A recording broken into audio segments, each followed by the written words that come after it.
x, y 2 rəqəmli ədədindən x 2 rəqəmli ədədinin çıxdıqda 45, rəqəmlərin kvadratları cəmsi 41 olarsa, təyin sisteminin x, y hasilini tapın. Birinci ifadəmizi sadələşdirək. 10x üstəgəlsin y çıxılsın 10y üstəgəlsin x olacaq da qarşısında mənfi var, mənfi olur. Bərabərdə 45. Buradan alırıq 10x-dən x çıxırıq 9x çıxılsın 10y-dən y çıxsaq 9y bərabərdə 45. X çıxılsın y bərabərdə hər tərəfi 9-a bölsək 5 alınır.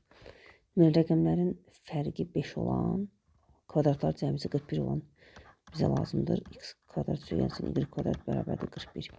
Birinci ifadənin hər tərəfin kvadrata üstəlsək, x çıxılsın y-in mötərizə kvadratı bərabərdir 5-in kvadratı. Alarıq x kvadrat üstəgəlsin y kvadrat çıxılsın x ilə y-in 2 misli, yəni 2xy bərabərdir 25. Kvadratların cəmi 41 olduğu üçün 41-dən nəyə çıxsaq 25 qalar, yəni 2xy bərabər olmalıdır. 41 çıxılsın 25, xy də bərabərdir. 41-dən 25 çıxılırsa 16 qalır, 16-nı 2-yə bölsək 8. Bizdən xy hasili soruşulurdu və 8-ə bərabərdir.